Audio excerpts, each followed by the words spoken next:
Thanks for tuning in to another episode of Gun Culture Radio.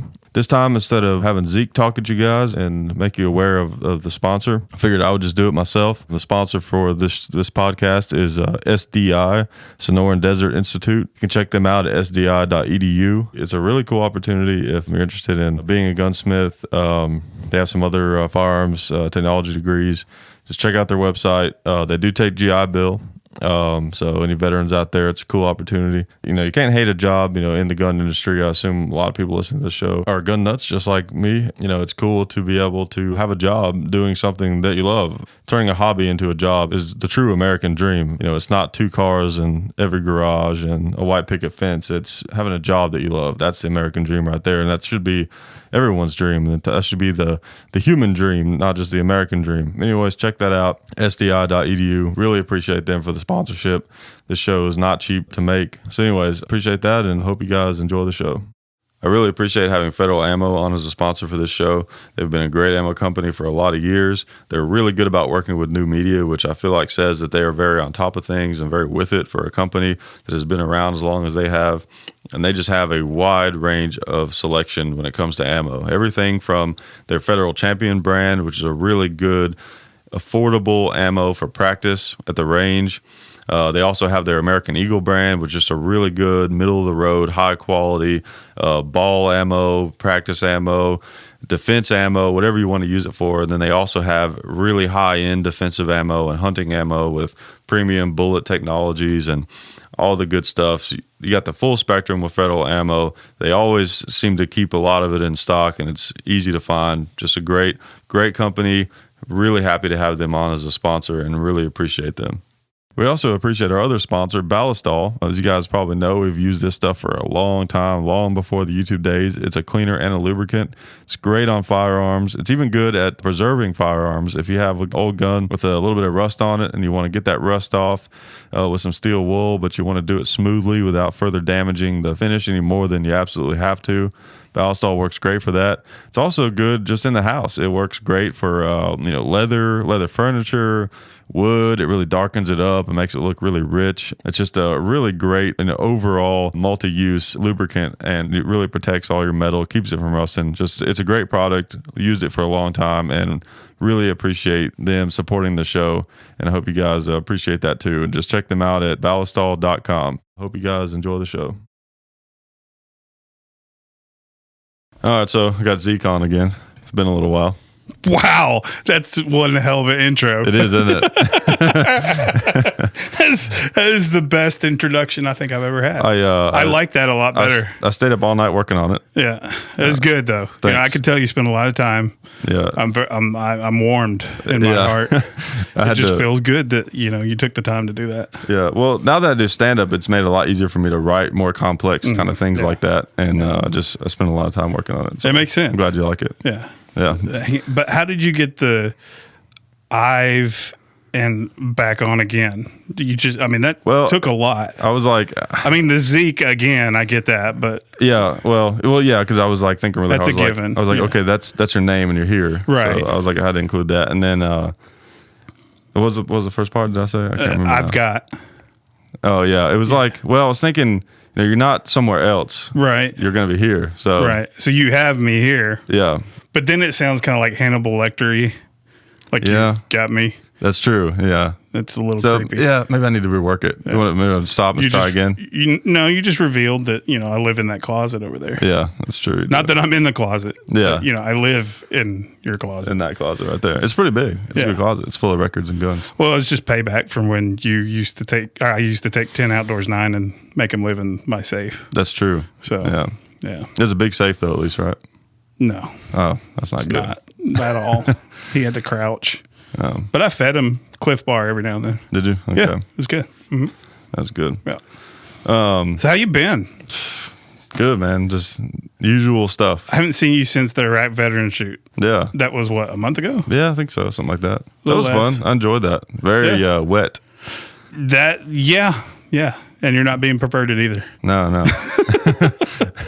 It was... no one was running their suppressors dry at that event. Hurricane, whoever the name was, I don't remember.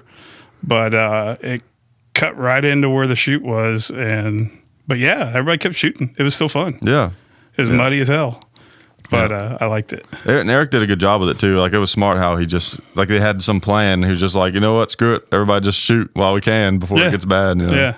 He does a really, really good job at setting up those shoots. And, you know, a lot of the viewers / listeners could care less because they don't get to go.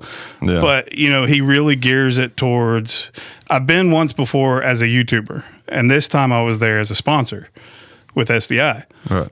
You talked about them already, right? Yeah, they've heard about SDI, Just making sure. Yep. So I was there as a sponsor, and he makes sure everybody that comes as media gives each one of the sponsors times and goes by their booths and learns about them and does the right thing. So I think it's slowly becoming a go-to event for sponsors that are really wanting to get something out. And there were some big name companies there this year too. There were, yeah.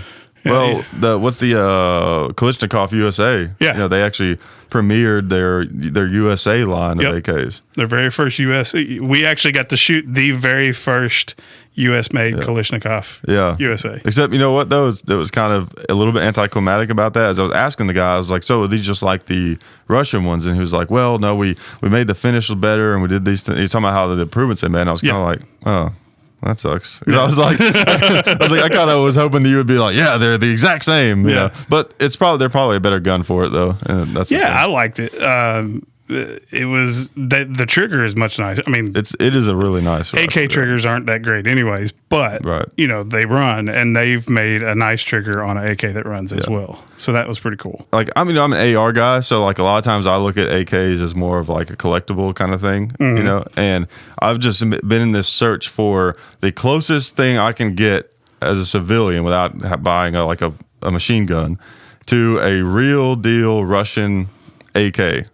Like, I almost wish somebody would just say, like, "Look, that's what we're making here. We're making this is the closest thing that we can get without." The only thing that isn't Russian AK about this is the fact that it's maybe made mostly in America and it doesn't have the actual selector switch. Have you met Jim Fuller before? Rifle Dynamics. We're working on getting a field study with his location out in Vegas.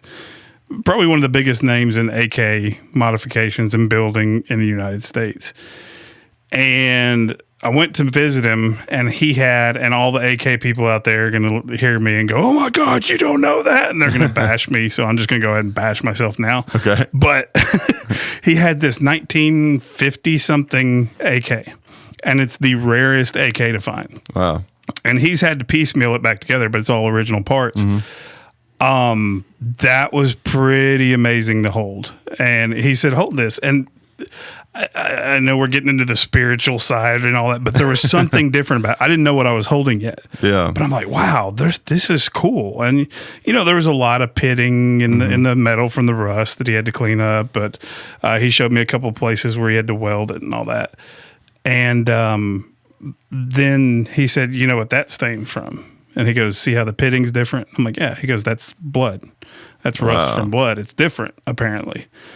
And I'm like, wow. And then that history just kind of hits you. You're like, wow, what has this rifle been through? But that was pretty amazing. Wow, that's crazy. And I don't know which one it was. 50-something. So rare now, one. Was it like a full auto one that he had? Or No, it was. Well, I guess it had to have been full auto. If it was one of the originals, I don't know. Or was it maybe? I didn't ask. We were just talking dates and everything, and I was like, "Oh my God, this is amazing." Because I don't know all the history on the earliest AKs that were important to this country. Maybe there were some that were imported that were full auto originally, but they converted them to semi or something. Yeah, I don't know how. Well, this is one he somehow procured from Russia. Yeah, so that's amazing. It was over there. Yeah, it was impressive. That's cool. Like if you just saw it on a shelf somewhere, you'd be like, God, that thing's a piece. Old AK, yeah. Yeah, but when you hold it and you look at it and you start seeing all the different things, all the Russian markings on it and stuff, that's pretty cool. The real Russian ones, didn't they have kind of like that chunky wooden grip? Is that what it had? It was like a little chunkier wooden grip. Yeah. Yep. That's cool. And what sucks about that is that it's one of those deals where in this country, those things are like, you know, almost like the holy grail of AKs or guns in some ways. But everywhere else, it's just like, oh, yeah, there's a crate over there. Yeah, go grab one. Yeah, everywhere. Enjoy. $20, whatever it costs. It's like I heard that somewhere. That was it. What's that market in Afghanistan that's famous? What's it called? There's some famous place in Afghanistan where anybody can just buy Aloha guns. snack bar. That's it. Yeah. No, but Yeah. like I heard that you can buy an AK for like $20 American, something like that. Huh. You know, just full auto AK. Dang. Can't ever come back home, but you got it. No, you can't. Yeah. Yeah, I got 12 AKs. They're over in Afghanistan, but Yeah. I've got them. I own them. Exactly. Yeah. I fly over once a year and shoot them. Yeah. Buy like a house over there. Yeah, exactly. That's what we need to do. Let's do that. Let's buy Buy a house in Afghanistan. I mean, we probably could buy a house with just the money we have in our pockets in Afghanistan. Yeah. Like our smartphone. I'll support you, but I won't go. Okay. Have fun. Yeah. Love you, man. Yeah. I'll go over there and just be like, here's a smartphone. I'll have that house forever now. Yes. And you'll probably get it. Probably, yeah. No, you probably won't, because they probably won't know what the hell that is. Yeah. What is that? I worked with a guy that was in Iraq, and he said that they came across some whatever local guy there, and they were like really hungry, and he gave him like a couple of dollars, like for some watermelon or something like that. And the guy was so like, oh man, American money. And he was like just trying to give him everything. Like, here, take this goat, take this, take that. Just trying to get more of his American money. Wow. Because apparently that it's just so incredibly valuable over there. Dang. Because apparently like giving him like a couple of dollars for a watermelon would be like giving him like 500 or something for it. It was like a huge deal. Wow. Yeah, which is crazy. Puts things in perspective for sure. Yeah. Well, for now, it's like that. Right. For now, it's like. Till they get the euro. Oh, yeah. That's a really confusing thing. Like, I don't even pretend to understand how all of that works. Like the different. Because I know isn't that the big deal in Greece, where the people are concerned about the assimilation of currencies and how it's just going to screw up all the different economies. And I don't know enough to say exactly how it works. I've read on it before. Yeah. But I can't wrap my head around it that well. But I know it's not good that Greece's economy is collapsed. Yeah. So yeah. I feel like I don't want to get too into it, because then I'm going to be like, yeah, well, the collapse of the dollar is going to happen when the fractional reserve system in our banking. Never mind. I'm not gonna go there. Well, it makes sense that the economy would be easy to manipulate and mess with, just because it's so hard to understand it. There's probably not that many people that truly can even understand it. It's so complicated. I mean, just the whole idea of money, and how we maintain its value, and it's like shared by so many different people in all different regions, and it's just when you get down to the core of it, money's only valuable if people say it's valuable. Yeah, people think it is. If we created our own little thing where 9mm bullets are $1, 45 is $2, and 5.56 is $4 or $5. Yeah, and we got enough people to agree. Okay, we agree on that money system. Then guess what? There's our currency. Right. It's like Bitcoins. It's imaginary stuff that people are mining systems and computers. I don't know how deep it goes into it, but basically it's doing mathematical processes on a computer that equals so many Bitcoins. And people have put a value on it. And it's actually picking up some steam on I see a lot of places are starting to accept it now. Yeah. There's little Bitcoin cards that you can load your Bitcoins up. And it scares me a little, because it's just like, what if you put a bunch of money in that and the government decides, no, we're not going to do this anymore? Well, the government technically they can't right now. But well, technically the government doesn't have. A lot of people, when you hear Federal Reserve, just because it says federal on the front of it, doesn't mean it's a government bank. It's not. It's a private bank just like any other bank. Yeah. And that's the scary part. You have a centralized bank that's not government run, and they're printing our money. Yeah. And determining interest rates. And I mean, that'd be like you and me going, you know what? We're part of YouTube. We're going to decide what the AdSense earnings are every week now, just because we're going to do that. We're not going to let YouTube do it anymore. Yeah. We have control. Never going to happen. No, that'd be kind of cool, though. Our channels will get the most. Right. I don't have a channel anymore, but our channels would get the most. But you could start one. I could. And then it would get the most. You know what I'm going to do? I'm going to start a channel, and I'm just going to rip your videos when I'm on your show and cut you out and just all my answers to your questions. That's going to be my channel. There you go. And people are going to be watching going, what the hell is this? He's just talking randomly about stuff that nobody asked about. Or like put someone really sophisticated in my place, like the president or something. You know? Yeah. I'll put, Dianne Feinstein. There you go. I'll like clip her saying the words. God, that'd take forever. That would. Oh man, that's an idea. We need to take like Dianne Feinstein or get a ton of recordings of her speaking and do like those things that people do and like piece out the different words and make her say like a bunch of pro-gun stuff. Like Tosh.0 when he has Obama saying the warning. Yeah, yeah, exactly. Tosh.0. Tosh.0. Oh, yeah. So Tosh.0, huh? Yeah. I don't know how many people that watch this channel watch Tosh.0. But the episode that aired before Halloween had... October 28th. Yeah, had somebody on there. Yep. Yeah. It was weird to watch Daniel Tosh make fun of my dad. That was a strange experience. It was awesome. And he wasn't too horrible. It wasn't too bad. No, it wasn't too bad. I thought, oh no, he's going to go, and he didn't go anti-gun. He made this little funny comment about that's what freedom looks like, or something like that. Yeah. America. I mean, he was sort of making it like a stupid redneck, sort of. That was the implication, but it wasn't too bad though. It wasn't insulting. It was funny. Yeah, it was funny. But the funniest part is I'm sitting there watching Tosh.0, and all of a sudden I hear this voice that I know, and I'm like, that's Hickok 45. Yeah. And here comes a gun and a pumpkin. Oh, he's on Tosh.0. That was pretty awesome. Yeah, it was cool. It was fun to see that. I remember in 2010, the pumpkin carving video got on his blog. Yeah. In 2010. And I was thinking, I remember watching Tosh, because this happened before Halloween. I remember watching it very anxiously, hoping, like, I hope he puts it on there. And he never did. Well, it took him 5 years to write the joke. That's what it is. Yeah. That's what it is. Yeah. We've been working on it this whole time. Yeah. Yeah. I like the thing that he did though, where he made a comparison, and that the girl was painting her toenails with a paintball gun. I didn't go that far. Oh, you didn't go that far? Yeah. After he said America, I kind of turned it off and kept watching. He went to like something else, and then he kind of sort of came back to it. Yeah. And he made this like comparison about like, They shot some video, I think, themselves of some girl like painting her toenails with a paintball gun. Oh, man. It's pretty funny. I need to go back and watch it. I've got it saved on Amazon Prime. I can show it to you. Nice. Yeah, I'll watch it. It's pretty funny, yeah. I was happy with it. But that episode was pretty rough. Like they showed like some guy pulling his thumbnail off or something, and then some guy had a cricket stuck in his ear. I haven't watched Tosh in a couple of years. They really pushed the envelope on that show. That's what makes it awesome. It's true. Hey, John, I gotta take a pee break. I'll be right back. Okay.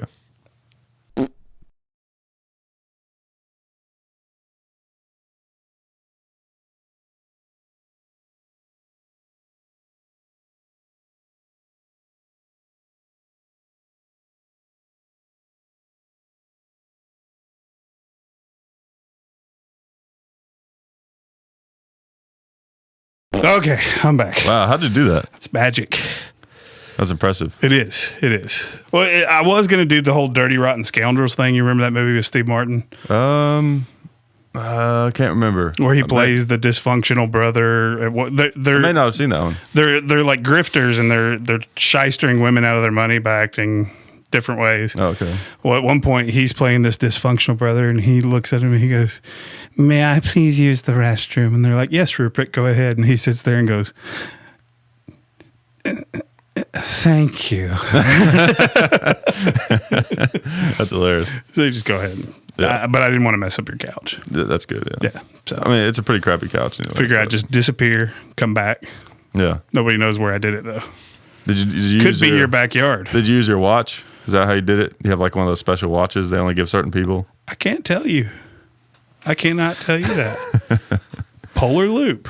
I'm just kidding. That was a day. If I say polar, if I say polar GPS or polar loop enough, will they send you stuff? No, probably not. No, I'm sure not. We're trying on that show that I'm helping out with now. Oh yeah, I am on another show now. Oh yeah, We'll tell everybody. I'm like a show hopper. You are. You are a show hopper. Tell everybody what the name of that is. It is called The Outside In Show. It's going to be more for people in the Nashville area now. Maybe if we're lucky, they syndicate it at some point. But if you go to the App Store or the Google Play Store, whatever the Google side, the Android side is, and download the 99.7 WTN app, we're getting to the good part. You can listen to our show.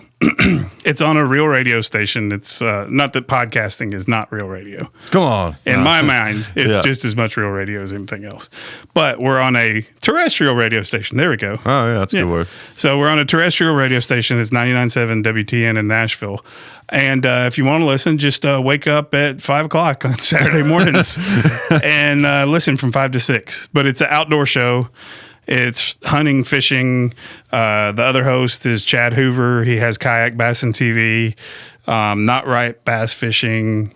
They can listen to it in their deer stand in the morning when they're hunting. Yeah, and that's kind of what we're getting. We're getting a lot of listeners that are listening in their deer stand, going out to the lake to go fishing, or they're just crazy enough to wake up at 5 o'clock to listen to us. Yeah.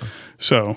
But they can get the 99.7 app and listen to it, even if they're not in Nashville. Mm-hmm. Yep, you can listen anywhere in the world on the app. It will eventually be available in podcast format. We don't know if we're going to host it on Facebook or whatever. We're also videotaping the shows.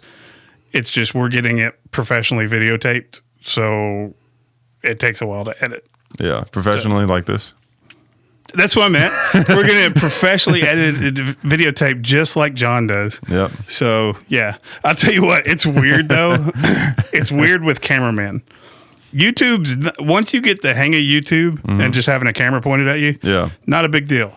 But when you have cameramen walking around, I bet that is weird. Yeah, I'm like sitting there. It's like I'd be talking to you, and all of a sudden I see this telescoping lens go right by my cheek, and I'm like, "What the heck is that?" It's not fun. Yeah, I don't like things growing in my face. Yeah, no, that sounded weird. Next subject. It sounded cancerous. Yes. Well, I'm glad you went cancerous. Yeah, I went that route. I'm trying to take people away from. Thank you. Yeah. So, is my face red now? No, a little bit. Okay, good. But okay, now I lost my train of thought. That's the whole goal of me being on the show. It is. It's another episode of John losing his train of thought. Yeah, that could be a show. It is. That could be a show. When you hear John say, "So I got Zeke on again," you know what this show is going to be about. Yeah, exactly. It's going to just brace yourself, grab some popcorn, some Cheetos. Yeah. There's going to be a lot of popcorn and Cheetos. A mix of both, like in the same Junior bowl. Mints and popcorn. Sounds disgusting. Or Reese's Pieces and popcorn. That sounds all right. It's good.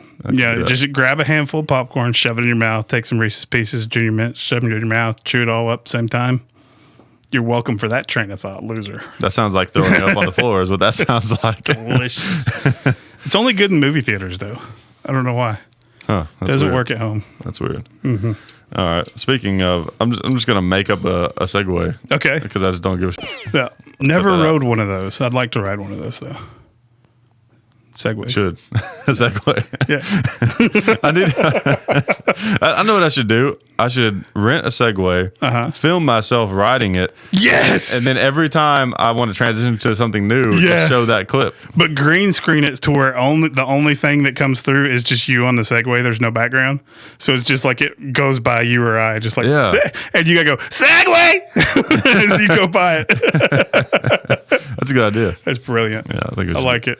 So anyways, the big news lately has been about the whole thing about the suppressors. Like, there's a bill that's been introduced to take suppressors off the NFA, and the way they're kind of trying to push it through is, because hearing safe and all this kind of stuff, and they're trying to take on the just very, very, very difficult task of trying to reprogram everybody's brain about suppressors. Because, like we talked about, I know even on this show, I know you guys have on your show, Talking Lead, and maybe even the show now, is just suppressors are looked at as... Don't try to keep up with how many shows I go on. Yeah, I know. It's hard. It's hard. Just your shows. Yes. But suppressors are so associated with, like, hitmen and assassins and...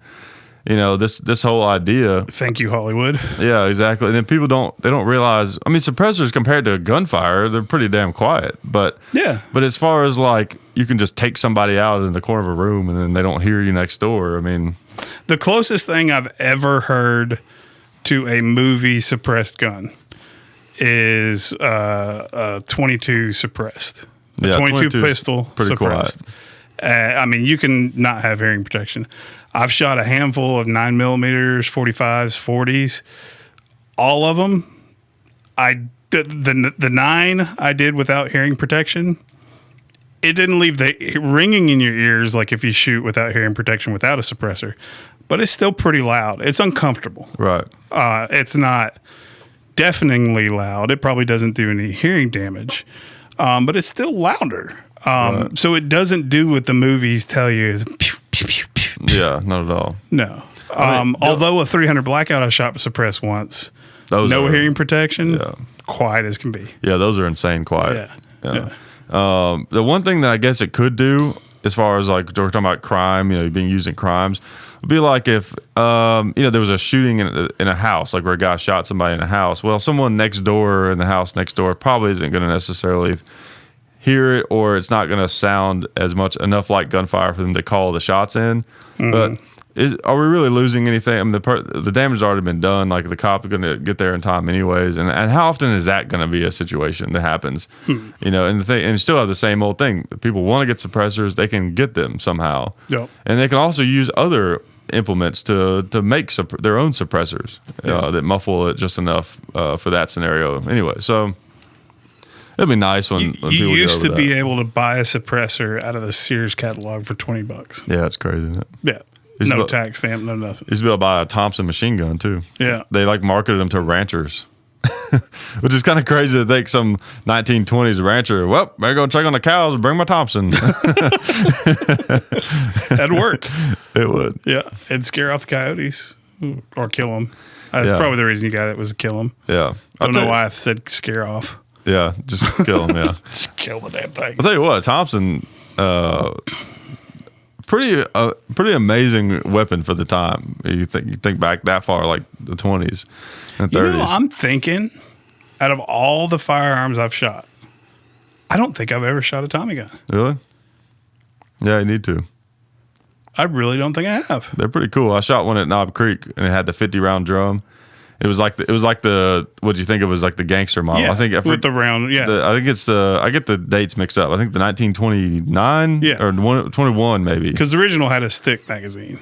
Well, I think the original was the one that had the compensator and stuff on it, and then the military model was the one that. Okay, that's what I'm thinking. The military. Yeah, I think that's how it went. Gotcha. I think. I'm not 100%, but I think that's how it goes. But anyways, they're really sweet shooters. I mean, they will climb on you a little bit. They're 45, right? Right, 45. Yeah. But you can, but they're so heavy. I mean, you can really, like, well, here's the thing. With the Thompson, to me, one of the disadvantages of it is it's really, like, that receiver is just a big, giant chunk of steel, right? It's really heavy, which aids in controlling it, but also it's really, it has a weird center of balance because it's kind of far back. Right. So that's one of the things that I first noticed about the Thompson. When I went to shoulder one, the stock wants to go like up in your armpit because of the weight. So as you tilt the gun up, it kind of wants to come up more and then go up on your armpit.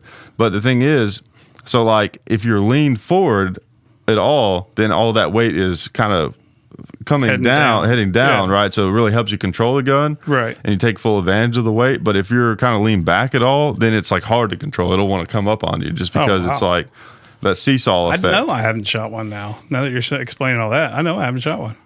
Yeah, you have to do that sometime. I need to have some gun cred taken away now. Nah, they're kind of hard to come by, but pretty rare. But sweet gun. But anyways, yeah, the suppressor thing though, I want to be optimistic, but we definitely should do everything we can to try to help this bill go through. But I don't know. It just seems like those beliefs are just too ingrained, probably. I don't know. What do you think? It just goes back to lack of realism in Hollywood. Right. And, I've talked to some people in that space, that industry.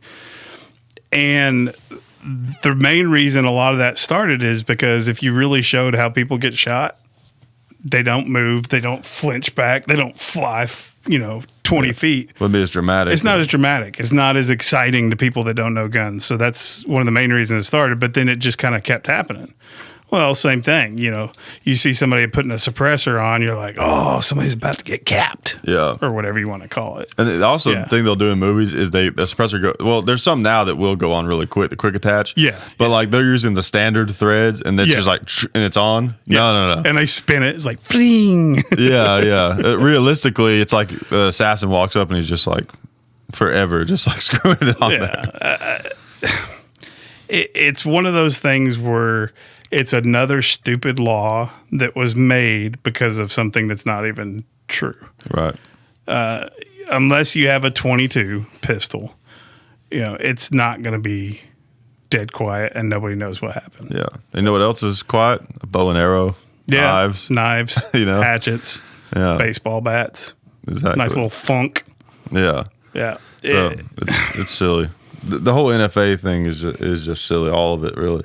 Like, with machine guns, which I almost had, like, that's kind of the term that people will use instead of assault rifle, or they're talking about like something full auto, but which, I mean, it makes sense. I use that too sometimes, but in a way, a lot like for example, an M16, it's not really a machine gun. I mean, it's a rifle, and it happens to have a fully automatic function on it, but it's a rifle first. Like, to me, an actual machine gun is a gun that's what it's designed for, full out, like belt fed. Yeah. It's kind of what I think it was, an actual machine gun. But it's crazy though, because you think about how fast someone who even just shoots a little can fire an AR-15 rifle. Yeah. How fast?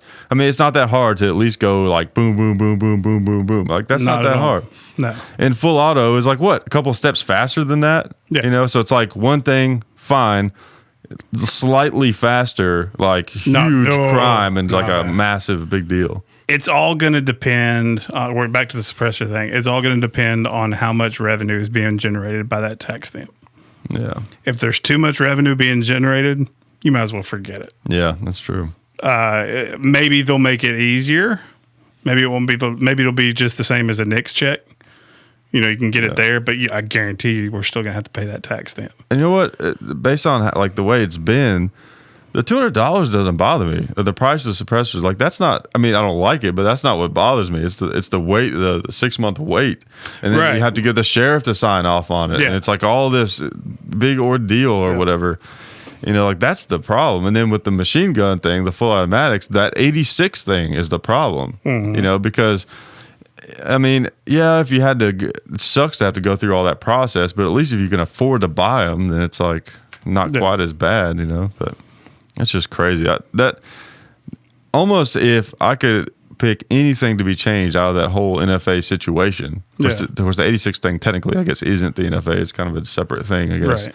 But it would be that 86 thing. That's what bugs me the most, is the fact that you can't buy an Uzi for $1,100 anymore. It's like $9,000. That's it's really frustrating. It's supply and demand. Right. They made the demand so high. It's not even really supply and demand. It's just demand. Right. It's like you were saying earlier. We go to some third world country, we can get an AK for $20 US. Because they can keep making them. They're not allowed to do it anymore. Well, and they got crates upon crates upon crates, and they could care less. Yeah. They can't have them, so they might as well make a couple bucks on them. Yeah. Here in the US, we all want one. So if I come across one, am I going to be like, well, I got it for $20 in, the Sudan, but I'll sell it to you for 40 to make a little profit. No, because I know you're going to pay $700-800 for it nowadays. Right. So you just made a huge profit. Yeah. Am I saying there's anything wrong with that? No, because if somebody's willing to pay it, that's what it's worth. Yeah. If somebody's willing to take this bottle of water and give me $50 for it, that's what this bottle of water is worth. Yeah, I agree. But the problem is, like, the demand is completely just created out of thin air because of the damn law. Yeah. Like Century Arms, they sell those Uzis. They've been importing Uzis now. They're like $600. Yeah. Right. There's nothing at all different about them mechanically, really, than the full auto ones. Just like a different sear, basically, and it's not open bolt. Yep. There's no reason why it would cost any more than that. Yeah. So, and without all those crazy laws, you just go buy full automatic Uzis for like $700. Yeah. All day. Would you be willing to give up certain rights to get some of those back? Well, I honestly probably, it depends on what it was. Like like we were talking about this earlier. Like Tim from Military Arms Channel kind of got me thinking about this again. And I'd heard other people talk about this before, but I hadn't thought about it for a long time. And I heard him mention it in a video he was in with Eric.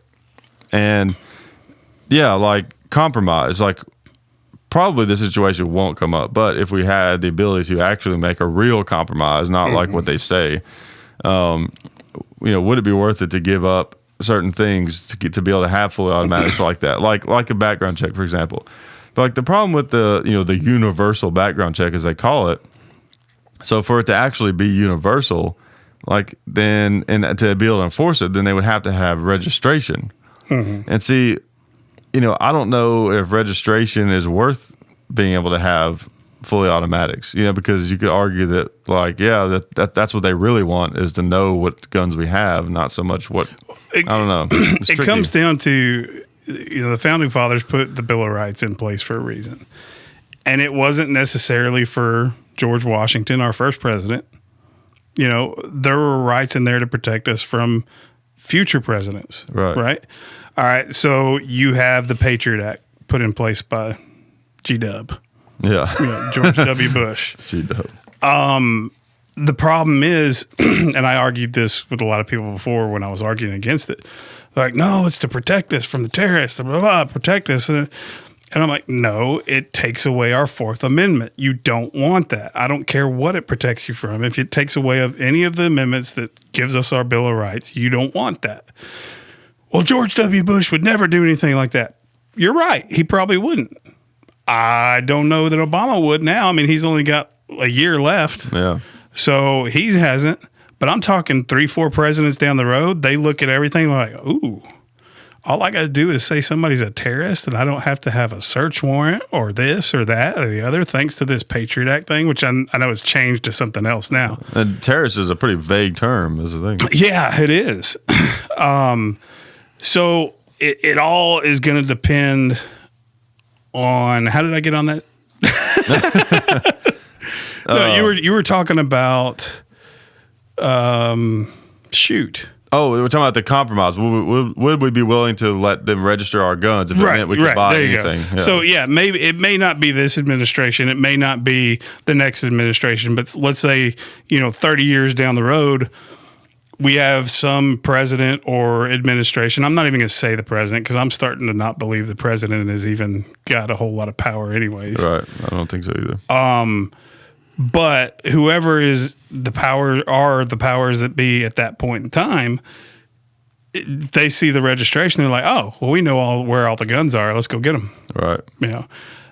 That in and of itself is going to be a task, because we talked about this one of the first times I'm going to come on your show, was, the majority of law enforcement and military, if they're ever told to go get everybody's guns, they're going to be like, screw you. Exactly. Yeah. We're not doing it. You've got... You're telling me I got to go to my next door neighbor and take his guns?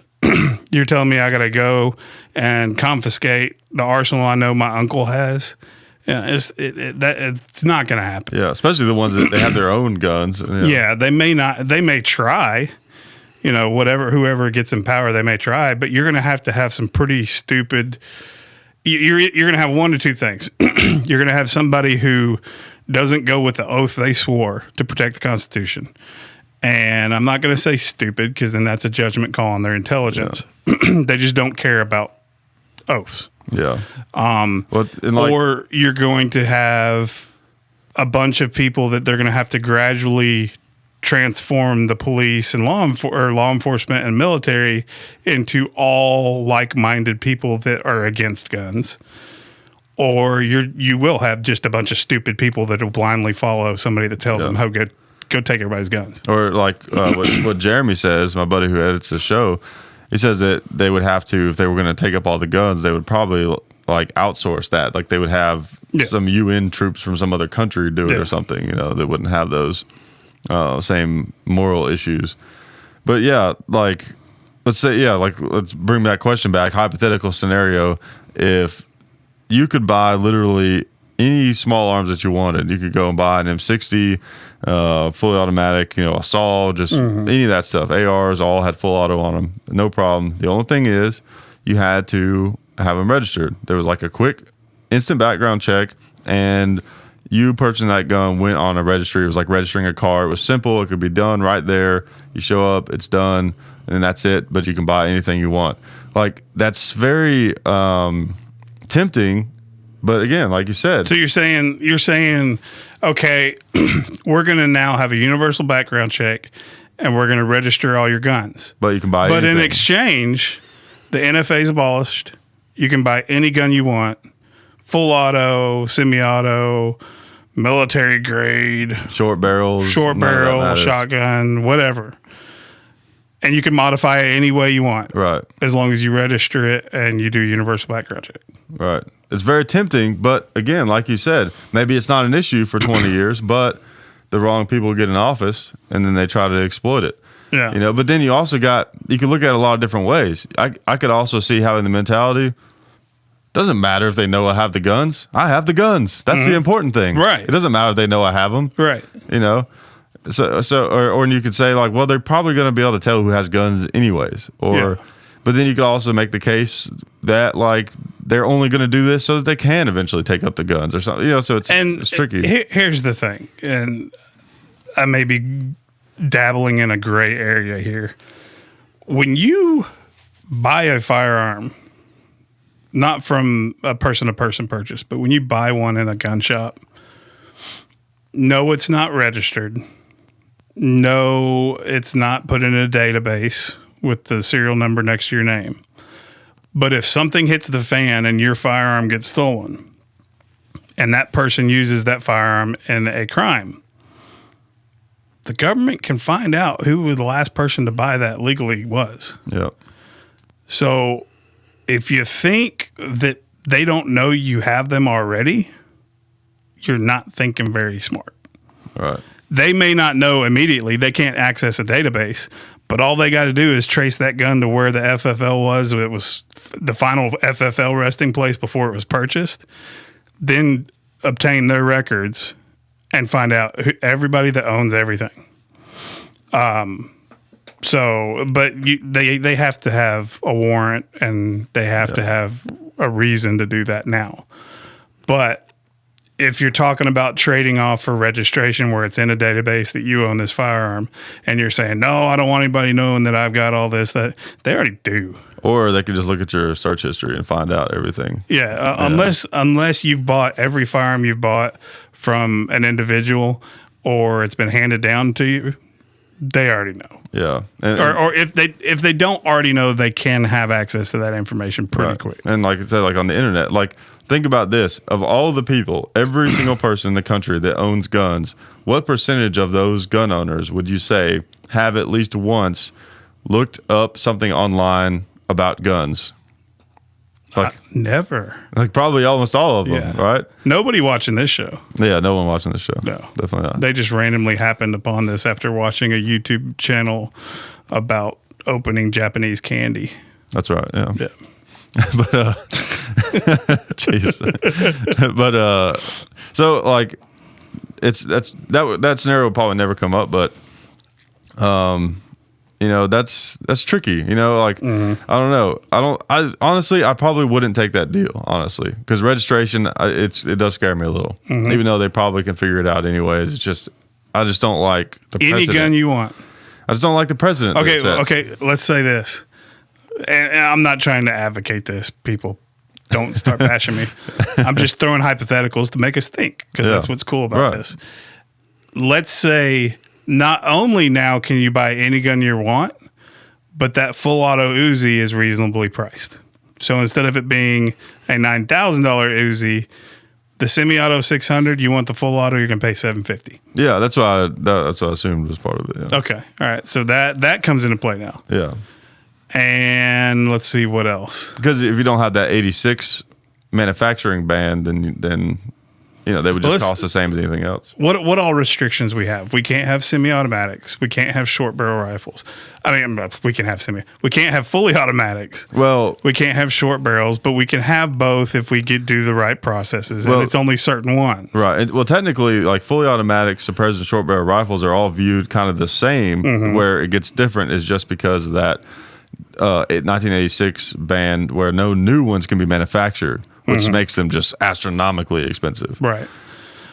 Let's say all restrictions are off. Like all restrictions. Like even stuff for carry and all that. Carry, all that stuff. But you do have to prove you're a righteous person and go through a universal background check, and you have to have a firearms card and register all your firearms. But there's no restrictions at all. Maybe if the registration was on the person, you know what I mean? Like the government doesn't get to know what guns and how many guns I have, but they know I have guns. Or maybe they don't. Maybe I just thought I'd get the registration. I don't even like guns. Yeah. But it's like the registration is on the person. You go through like a one-time deal. Maybe it's a license that you have to maintain, like a carry permit. And when you have that license, you know that person is, they've never been convicted of whatever certain felonies, which I actually don't have a problem with felons owning guns, to be honest. Because how can you dictate which ones are good and which ones are bad? What about violent felons? Well, that's where it gets tricky. Probably not. But then again, it's like, you still go to that same logic. You're kind of going against, I think, the logic that we use to promote gun rights in a way, because even a violent felon, even a person who has committed a violent crime against someone else, like if they're going to commit another violent crime, do you think me telling them they can't have guns is going to stop them? I think we may have our first debate. I think it depends on the crime. I think if some of our felonies that should not be felonies right now are changed, and maybe we have a new classification of different things, I think you do something wrong and you hurt a person, you need to freaking get punished. Yeah. You do something to the point where you hurt a person and it lands you in jail for a felony. Let me go back a couple steps. You're in a bar and somebody slaps your wife and you punch him and you get a assault and battery charge. That's one thing. Right. You randomly pick out somebody because you want their car and you hold a knife to their neck and then you pistol whip them or something and you take their car. That's another thing. Right. If you have no self-control in a situation that's not life-threatening as it is, then there should be punishment. I think that's the biggest thing going on with the generation below us right now, is there's been no repercussions for them. Yeah. It's all like, oh, it's okay. Oh, don't worry about that. And they running people over. Yeah. I'm starting to see it, as that younger generation is coming up into the workforce. They could care less about working a lot, working hard. They get away with everything, and it's like, no, not here. There's such there's a horrible balance. There's no balance when it comes to penalties. Like I was on the news the other day. I heard this story about this cop who was being charged with felony sexual battery against a minor. Pretty intense crime. I mean, that's almost as serious as it's a very, very serious crime. And they were saying he could do 3 to 15 years. And I was like, wait, what? So like you could get caught with a pound of pot in your trunk and do like twice that. Yeah. No problem. You know what I mean? Yeah. So it kind of makes you wonder. But like my thing on the guns with felony is, I mean, this is kind of like my blanket view on the subject, but it doesn't necessarily mean that I look at it this way, just absolutely. It's just kind of one way I look at it. Yeah. Is if someone is so dangerous that we should tell them you no longer get to have your gun rights, then that person to me is dangerous enough to be in an institution still.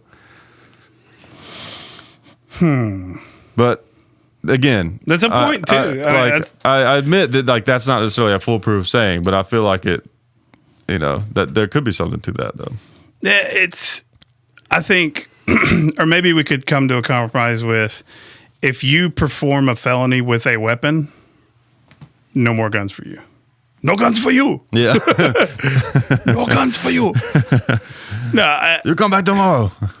I just think if we loosen up any punishment more than it already is. Actually, like you said, first we need to fix our judicial system. Right.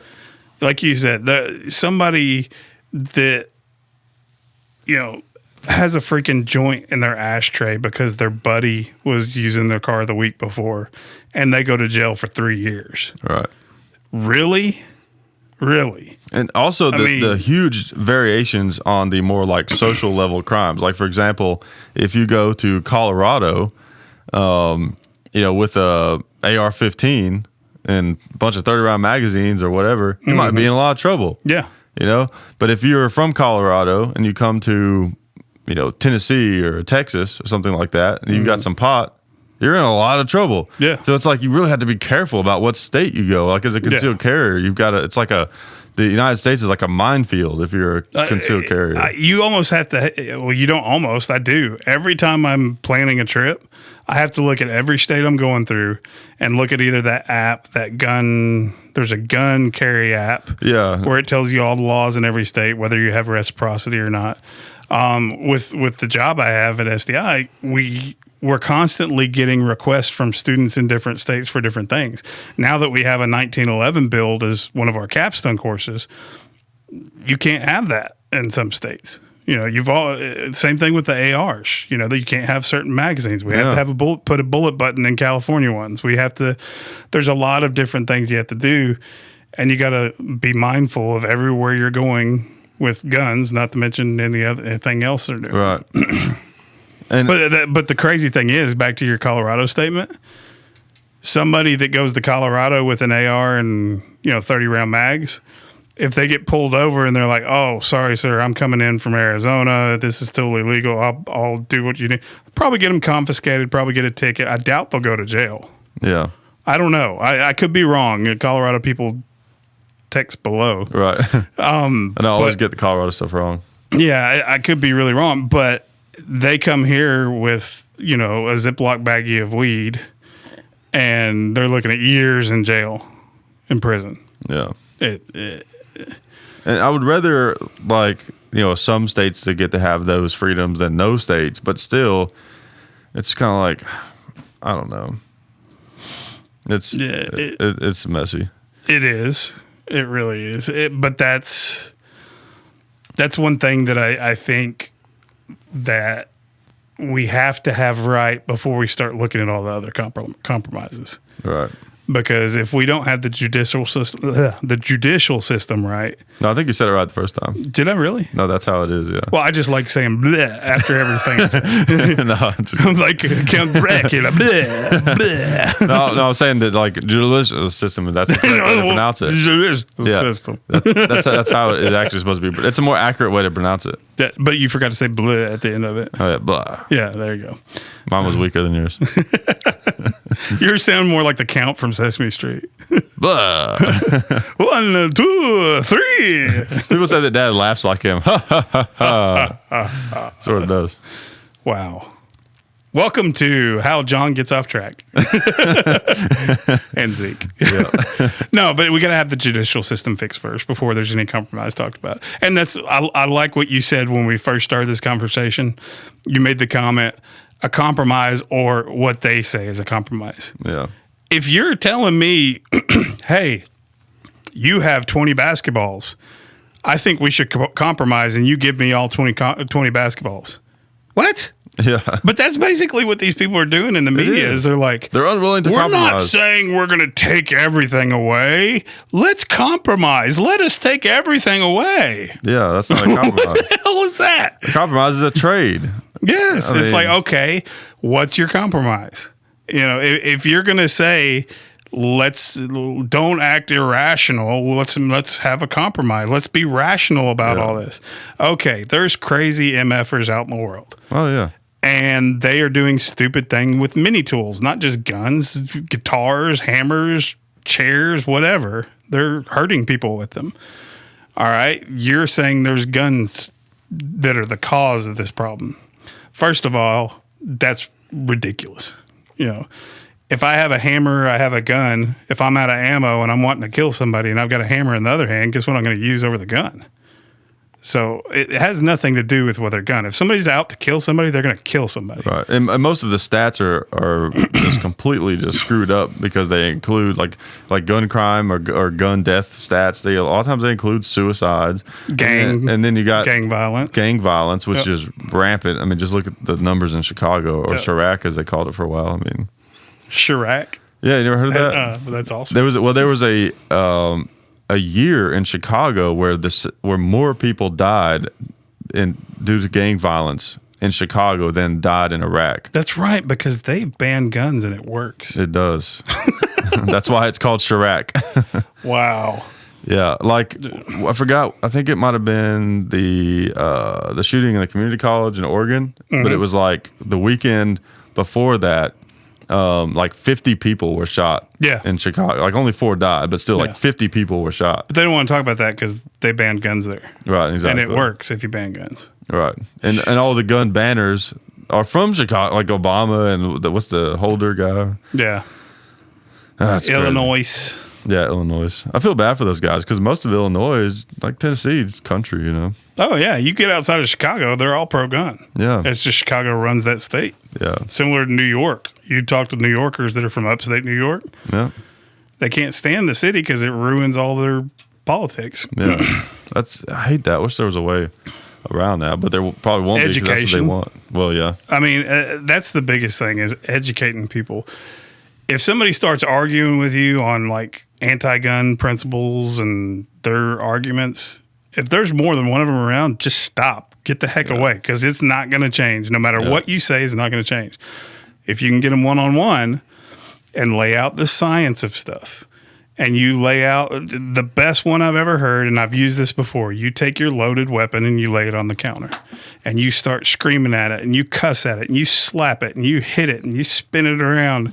And you're like, wow, I just insulted it. I physically violated it.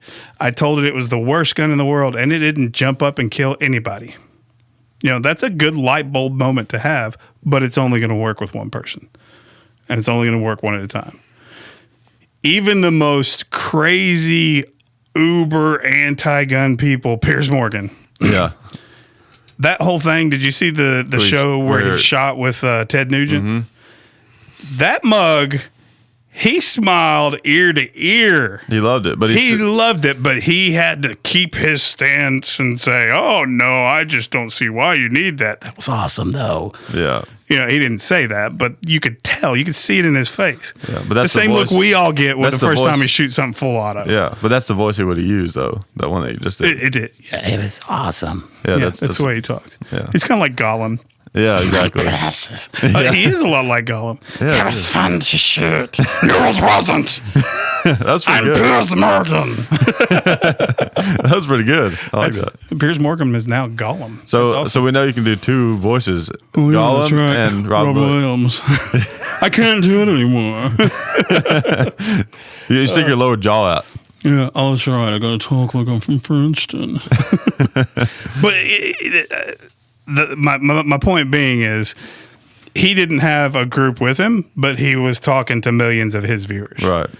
If he would have been by himself with Ted Nugent and spent a day, I guarantee you it would have been just like the 3 people that I've talked to and completely did a 180, and now 2 of them own an arsenal. The other one hadn't bought one yet, but he's not anti-gun anymore. I'll tell you, I think one of the best things... I mean, it's not the best thing in the sense that you could probably never get an anti-gun person to do it, but if you could, it would be one of the best things. Mm-hmm. Because I think with guns and a lot of these social issues where a lot of the bigotry comes from or whatever, it's lack of balanced exposure. They only hear the bad. They don't hear any of the good. You know, guns are like that. Lots of other things are like that. So, like, if you could take someone who was very anti-gun, take them out, like you said, show them that the gun it's only up to the user whether the gun is safe or not. Mm-hmm. You know, like a rifle, especially an AR-15. Show them how to shoot it. Let them feel comfortable with it. Teach them enough to where they feel they can operate it safely. They know how it works, and then tell them, okay, now keep this gun in your house for like 2 weeks, loaded. You feel safe with it. You know how to use it. I've showed you how to use it.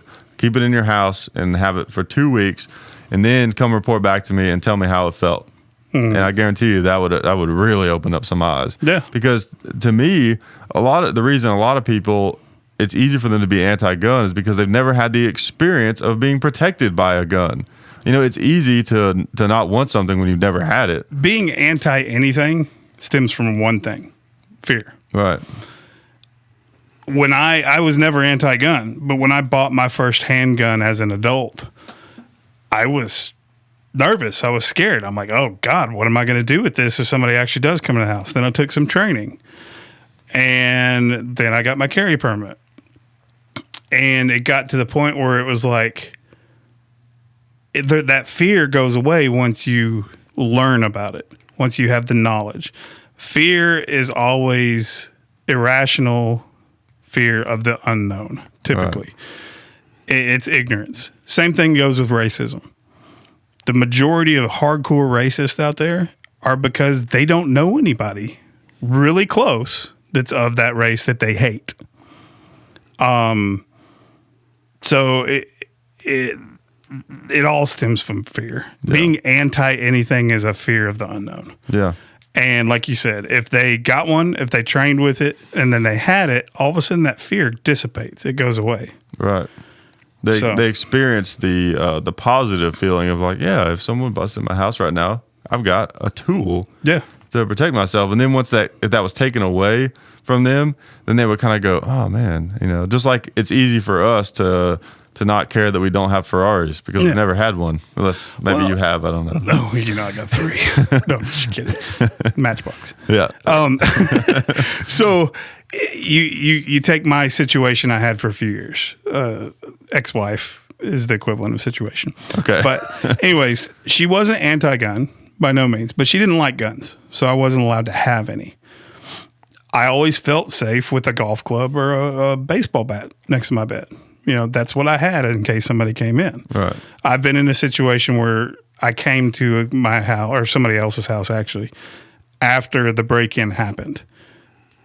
We looked, we searched, couldn't find anybody, called the cops. We left. We all left together. Alarm goes off again. The people were still in the house. Wow. So we didn't look good enough. Wow. That was them getting out.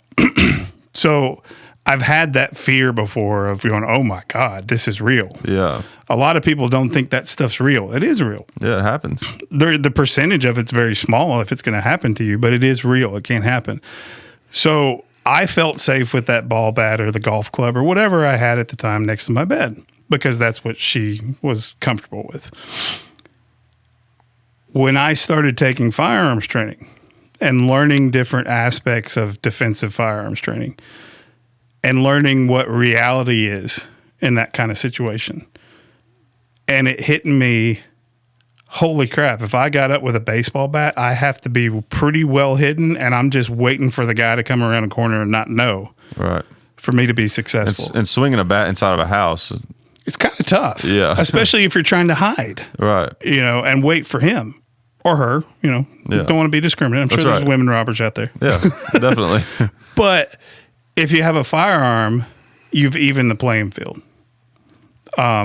Which that's what it all boils down to. Or giving yourself a pretty big advantage because really, even if you have the same gun, like the aggressor, I think a lot of times probably has a big disadvantage. Well, and they don't know your house. Right. Yeah.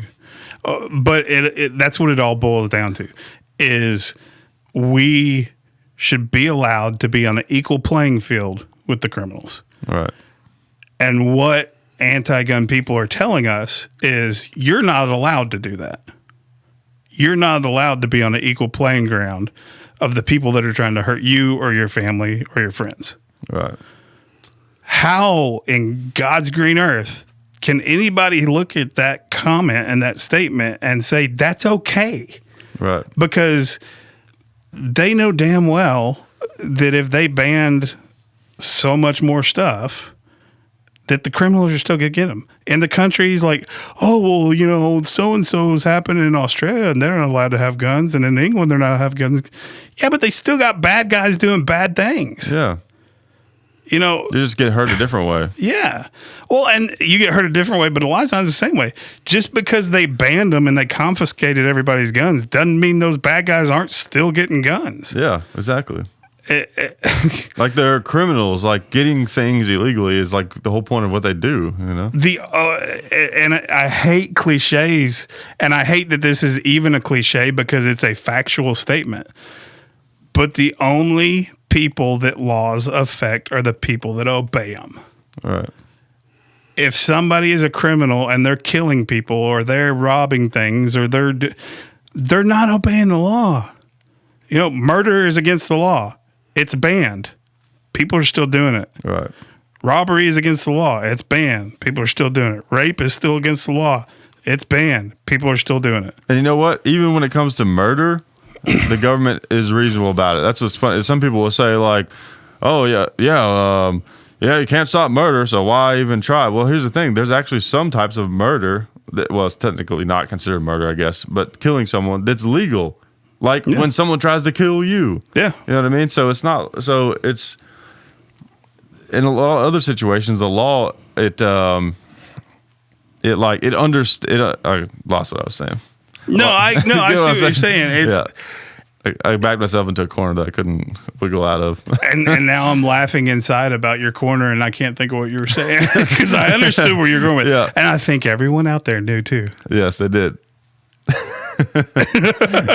But I guess that's where you should put "the more you know." The little star like the old NBC, or GI Joe.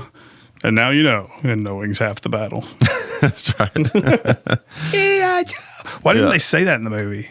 Ticks me off. Oh yeah. Anyways, I wasn't a fan of the GI Joe movie, the new ones. Yeah. Oh well. A little cartoonish, but I don't know. I guess it's supposed to be. Well, it's based on a cartoon, so. I mean, if it was based on a historical novel, but I thought I'd give you some credit there. But it's based off a freaking cartoon from the 80s. I thought it was based on an action figure. Oh, got you there. Yeah. Well, then that would be a really boring movie. It'd just be a bunch of guys going. Yeah, it would. And then the director comes in every now and then and moves his wrist. Yeah, and then moves his elbow down. Like on what's that show that comes on Cartoon Network? Robot Chicken. Yeah, Robot Chicken. They'll have like little clips where it's like action figures and stop motion animation. Yeah. I love that stuff. It's funny. That's a funny show. Now, how did we go from like murder and gun laws to Robot Chicken? Yeah, it all goes together. It does. It has to. Yeah. Everything's connected. It is. Like Jeremy, the guy at the show, he's always telling me this quote. I forgot where he said it comes from. They said that history doesn't necessarily repeat itself, but it sure rhymes. I forgot who said that, but it's a great quote, I think, because it does, you know. Well, let's go on quotes about history. Fury. You've seen the movie Fury? Oh, yeah. The best quote I've ever heard in any movie, period, and it kind of goes along with what we're saying. A lot of these people that are anti-gun also have the mentality of everybody, we can achieve utopia and peace and love. We all want peace. War is not something that everybody's like, yeah, war, this is fun. But sometimes you have to go to war. Right. Sometimes you have to defend yourself. Sometimes you have to defend other people. That's reality of life. And the quote he says is, ideals are peaceful. History is violent. Yeah, that's a great quote. And that's the truth. The reality is that human beings suck. Yeah. And human beings are awesome. Because it's a struggle. But that's the dichotomy of what we have is we're growing. Like nothing grows without growing pains. Right. You talk to a lot of people in different industries, right? You talk to a doctor and their snapshot of humanity is sick people. Right. So every time they hear somebody sick, there's sometimes a little thing. And if I'm wrong, if there's any doctors watching or listening, apologize. But I'm just trying to go with majority. They have this snapshot of people being sick or hurt or injured because that's all they see them. Yeah. And then even if they're in Walmart and they're going, hey, Doc Smith, hey, I got this thing going on right here and it just really hurts. What do you think? And they're like, dude, I'm not working right now. Yeah. But their snapshot is sick people. So they start to develop this cynicism of, God, everybody's freaking hypochondriacs. Yeah. Right? Okay. Then you look at cops, FBI agents, law enforcement. Everybody's a bad guy. Everybody's a bad guy. The snapshot of humanity that they see is so they get a little jaded too. You're only exposed to a slice of humanity. Right. We've all got to open our minds to the humanity as a whole. But that goes both ways. Yes, people that have been through bad situations or see a lot of sick people or see a lot of bad people or whatever, they need to open their mind to the good. But the people who think everything's hunky-dory and good in a utopia, they need to open their minds to say, you know what? Not quite true. Right.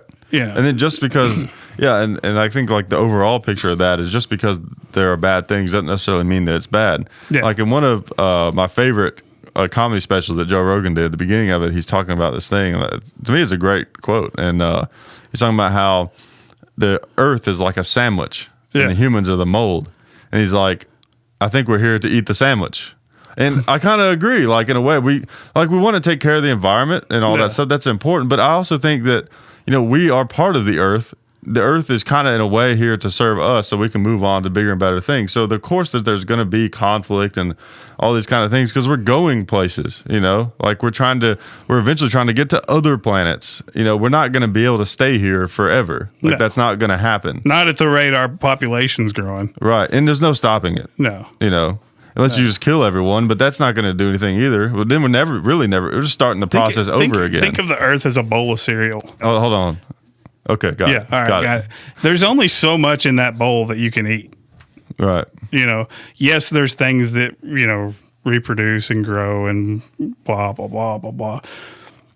The human population right now is like a little anthill in your backyard. Yeah.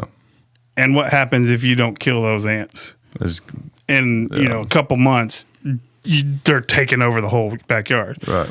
And a lot of people are like, oh, well, you're talking about population control. No, not really, but kind of. But not really. To me, it's kind of like we got to get while the getting's good kind of thing. Yeah. You know what I mean? Because at some point, all you have to do is Nashville, right? When I came here when I was in high school, I think we were at like 500, 600,000 people in population. Yeah. Big city, but not a big city. Right. I think we're about to hit 1 million. 20 years. You look at all these rural places that were outside of Nashville, that where we're at now. We're not going to say where we're at, but we're only, 5 miles outside of town? This used to be the country, yeah. Yeah, about 5-10 miles outside of town, a little bit south of town. And it's just booming now. Yeah. This whole area is just growing all over the place. Where I live in Hendersonville, it's kind of growing out that way. And there's new apartments just flying up everywhere in Nashville. Everywhere. And, it's starting to grow up, thank God, instead of out. Yeah. But at some point, it's going to start to grow out again. A lot of the people, one thing that saves from all the rural areas getting encroached upon is the fact that a lot of the people that are moving here are more like urbanites. Yeah. So they want to be in town. In the city. So it makes it not quite as bad. But the traffic is just... But look at places like Houston. Houston, I want to say it's the 4th or 5th largest city in the country now. And it is the epitome of the phrase concrete jungle. It's huge. And you just think back 40, 50 years ago, was it really like that all the way around there? Yeah. And there's so many, I grew up in a small town in South Tennessee.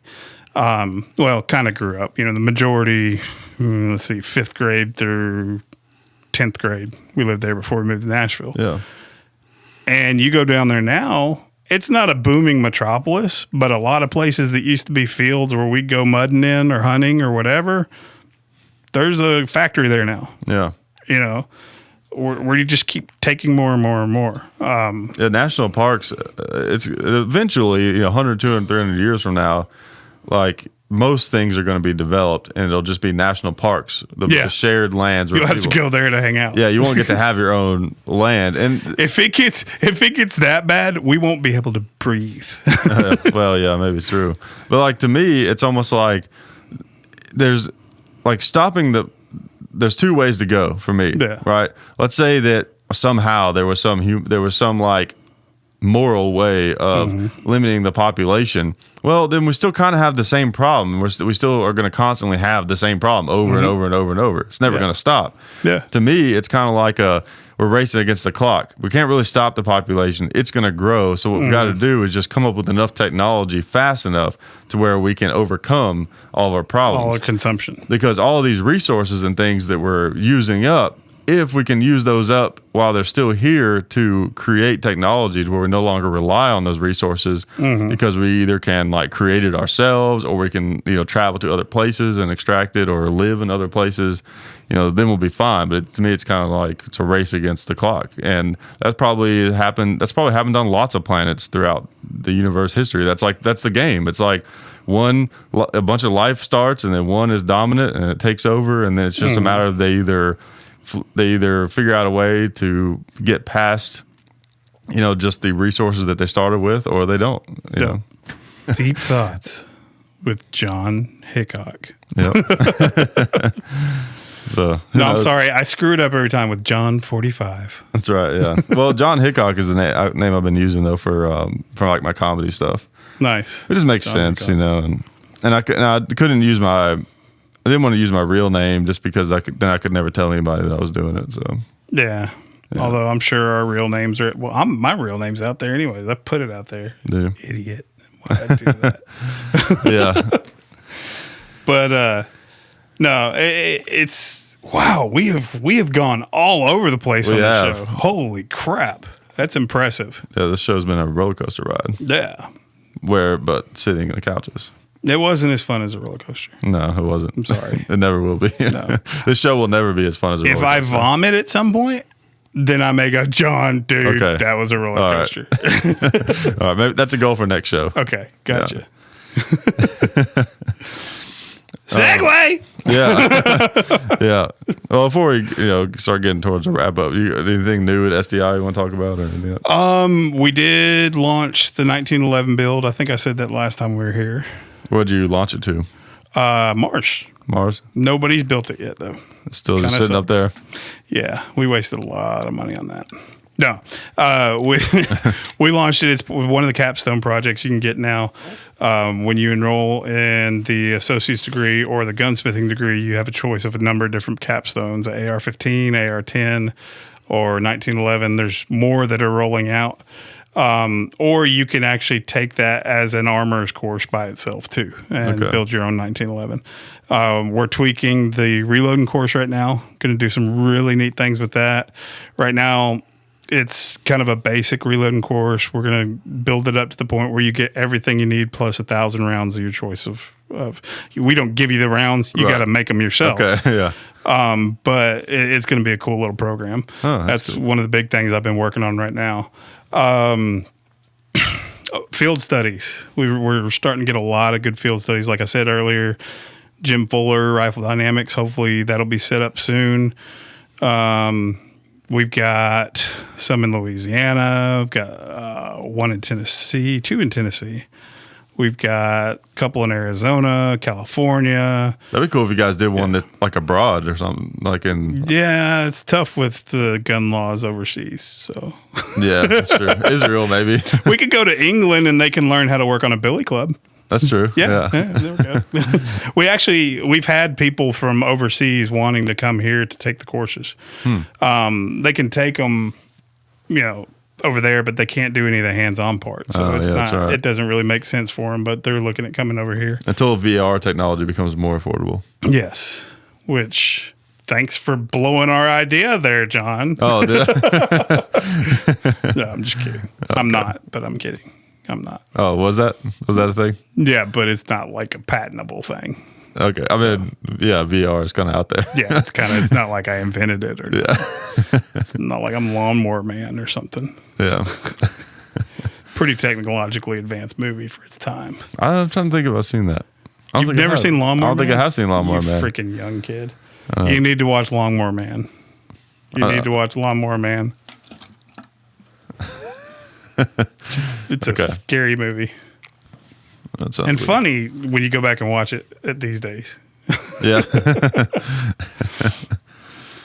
Oh, man. Well, Did you have another subject to talk about? Oh, yeah. What was it? I don't remember. Let's see. What I got over here on my handy dandy notebook. Oh, yeah. I was going to talk about, Let's see. I got to tattoo others. Probably just had time for one more. You got to tattoo others? No, yeah, I got a tattoo. It says YouTube, and it's It's just the red square with the play button. no, it's like the YouTube logo, and it's like across my chest, and it's got "for life" on it. Nice. Yeah, YouTube for life. That's awesome. You got to show that you're committed. Yeah, I see it. Yeah, That's good commitment. it's important. Okay. Anyways, I always start to talk about that. One reason it seems like I'd lose my train of thought, like I'm Cheech and Chong or something. Yeah. It's not really because I'm that scatterbrained. A lot of times it's because I'll start to talk, go down the rabbit hole, and I'm like, no, I'm not going to do that. And Do you do that when I'm not on the show? Oh yeah. Okay. Yeah, I'm just definitely. making sure I'm not jinxing you. No, you're not. No. But sometimes I'll think to talk about something. I'm like, no, that's stupid. That'll take too long to explain or something. Because it was. Yeah, exactly. But anyways, so the other thing I had down here was I want to talk about some because as some I guess people listen to the show probably know by now because I talked about it on the Bud's Gun Shop radio show. I've been doing stand-up comedy for about 3 months now. Yeah. I got my first book show on Friday the 13th, so I'm sure that'll be bad luck. So That's my lucky day. I've always had a good day on Friday. Really? That's why I've got a tattoo of the number 13 on my arm. Really? Yep. Well, we'll see how my luck goes, but Yeah. so with that, it kind of got me thinking about, because a big thing in the comedy world is not stealing jokes. That's a huge thing. And it's a really precarious situation because, there's only so many things that you can make funny. It's it's very logical that you might think of something that someone else has already thought of because, there's several things that are kind of obviously funny things, So sometimes when I write a joke, that's one thing that I worry about. Is this something that someone has already done? Yeah. And you Google it and try to do the best you can to see if someone has it. But sometimes you just, every joke that's ever been told is not out there on the internet to look Right. at, So basically just the way that goes is if someone comes to you and says, hey, I've heard that joke before, this guy does it, then you just stop. And then that's just the end of it. Well, verify it first. Well, yeah, I'll verify it and see how close it is. But anyway, the point I was going to make is what constitutes hack, meaning you're stealing something or it's hacky because you're either stealing someone's idea or it's just too obviously copying it versus that's an idea that you don't really get to own. You know what I mean? And I want to talk about that some because on YouTube, that's also kind of a thing. For example, with comedy. You know what's awesome right now? What? People watching are going, what the hell? I thought they were done. It sounded like they were wrapping up. Oh, probably. Well, they can see the time bar. And That's true. Okay. So with comedy, for example, if I did a joke about airplanes, that's probably fine. Airplanes can be funny, and lots of people have jokes about airplanes. It's not a big deal. But if I had a joke about how, and Jeremy, we'll have to cut this out. I don't know how to do this without cussing. But George Carlin had a joke where he was they said, you may now get on the plane. He said, F you, I'll get in the plane. You can't just do that joke because it's already been done. It's too obvious. Yeah. And that's something that's on YouTube that's kind of interesting. Where we had the pumpkin video get really big, and there were some people who, completely just ripped off the video, actually took our video, downloaded it, and then put it up as their own. Yeah. That happens. Yeah.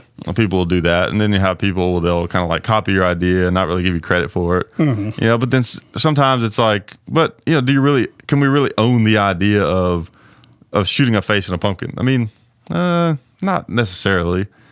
But the biggest thing you would have to be able to prove that nobody had ever done that before you. Right. And someone probably has. Right. Maybe not on YouTube probably, but someone. Good has. example we were mentioning earlier, Matt Best, MBest 11X. Yeah. He, I believe, has trademarked the bikini snap where you snap your fingers and a bikini comes on a girl. Right.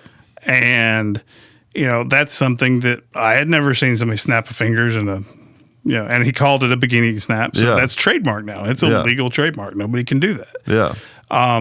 We asked his permission to do it in one of our videos for Talking Lead, and he gave us permission. It was great. Yeah. Rocked it out. But, you have to be able to prove that you were the first kind of thing. The pumpkin thing, yeah, it'd be tough to do. But here's the thing: this is kind of where we get away from the legal aspect, and we get more, get more into the social and what's right and wrong aspect. Right. Everybody in our community knows Hickok and John carve pumpkins with the gun. So if you want to carve a pumpkin with a gun, no big deal. Hey, we see Hickok do it all the time. Let's see how we do it. Right. Or I think Hickok sucks at it, even if it's insulting. Yeah, exactly. You're still giving credit where credit's due. Yeah. I think he sucks at it. Watch what I can do. You know. The biggest thing is research. Like if you have, look it up. like I'm not gonna all of a sudden start doing gun gripes. Yeah, good point. You know what I mean? Like that. Yes. Like that's not gonna happen. No. No. And if let's say I for some reason had never heard of that, which is it's possible that someone could have a big channel with a series that you've never heard of before because you don't watch that video or just whatever. So let's say I've never heard of gun gripes. I didn't know that was something that Eric and them do on their channel. Well, if I had an idea like, oh yeah, gun gripes, that's a good idea. I could like talk about issues and that kind of like plays into that whole, that's cool. That's a cool idea. First thing I would do is I would go on YouTube and I would type in gun gripes and see what comes up. And I would see a bunch of videos and be like, oh, okay, someone's already done it. Yep. It's, it's on YouTube. There's really no excuse for being a hack because it's so easy just to look and see, if it's been done before. Kind of blending the what's right and what's wrong and the legal aspect. Let's take your dad, for instance. Perfect example. At the end of every video, he says, life is good. Exactly. There is a company out there that we all have seen and heard of with bumper stickers and everything else that have registered the trademark Life is Good for bumper stickers, T-shirts, etc. But a lot of it has to do with the little stick figure. They can't register the words life is good. That's such a broad concept. Right. You can't say, well, life is good. I'm the first one to think of that. No, we own life is good as words. That's ours. Yeah, because they didn't think of that first. Right. Now, y'all could never have Hickok 45 shirts that say Hickok 45 on the shirt front and on the back it says life is good. Well, guess what? We're actually working on some shirts. I've actually got an idea around that. Oh, really? Which I'll talk about off air. Off air, okay. So, there's that. But let's say I start a YouTube channel and without even ever saying I knew you guys or giving credit to you, I just started going, well, that was the Smith & Wesson 500. Life is good. It's kind of like, really, dude? Like legally, totally fine. Yeah, but it's just jerky. Right. It's kind of being a D-bag. Especially if it's in the same industry. Now, if you were like, like a gamer channel and you said that, then I would kind of, if I just happened upon that video, I'd be like, well, this guy probably doesn't know who we are anyways. Doesn't know, yeah. It's like, I think your new sign off should be, y'all be safe and keep linking. You should start doing I think I will. Yeah, I think you should. Yep. I'll just take like all the sign-offs that everyone is known for and just say them all at once. Well, or just make like a kind of a mashup of all of them. Y'all be good. Keep. Who else has sign-offs? Keep have nice day. Keep have nice day. Yeah. Keep nice day. Eric and those guys don't really do one, do they? They just kind of, they're just like me. They just say, we'll see you later. See you or whatever. Yeah, I think so. Yeah.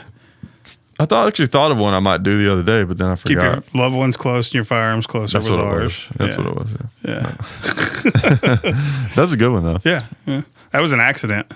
Was it? Yeah, it was because we recorded our very first episode the day Newtown happened, which kind of freaky. Yeah. All right, we had scheduled it. That happens. Yeah. So, oh my God, are we still going to do this show? We went ahead and did it. This new show I'm on, we started it up the day of the Oregon shooting.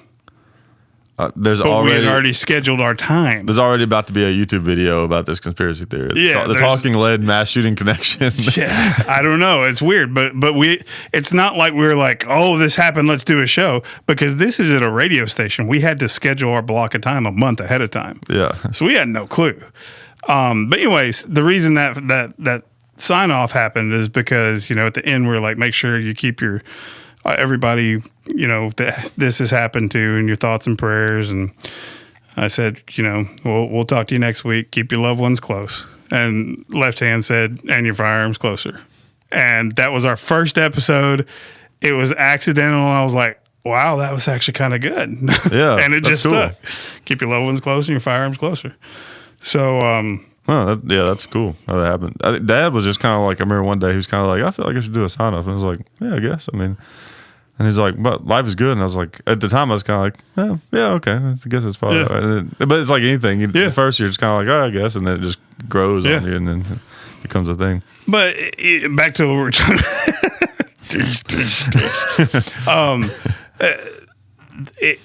it's just kind of a moral compass thing, man. Right. Yes, there's still probably a large majority of the firearms community that none of us have reached yet through YouTube. Right. So there's still people coming to YouTube finding out about our channels and your channels and their channels, and if they go to one first that is copying something on Hickok 45 and Son, then they're going to think they're the ones that did it first. And it's like, come on, just don't be a hack. I mean, I'm not going to name any names because I don't do that.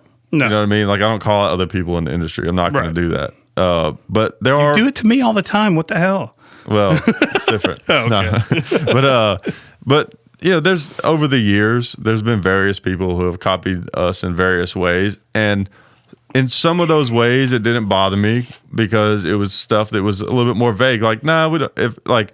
At first, I was kind of like, it seems like they got that from us. But it's like, but we don't really own that idea. And then there's other ones where it's just kind of like, wow, that was just blatant, Well, like the little kid that was doing the pumpkin shooting. Oh, well, that was actually. Where it looked like it was making fun of y'all, but then you realize he was kind of trying to do it. Yeah, and that was different. That was like, he was doing that towards us. Yeah, he was doing a tribute kind of thing. Yeah, but it's like if you do something and try to act like it's your own, and it's so obviously something else. Well, like if I like trying to be a comedian, if I all of a sudden just started doing that Sam Kinison thing where I'm just like yelling and all that stuff, and I didn't do it as an impression of him, I just was just doing that. It's like, come on, dude, really? It's just a blatant ripoff. Yeah, exactly. And comedians, man, I noticed that comedians will not be shy about ripping off each other's delivery style. Mencia.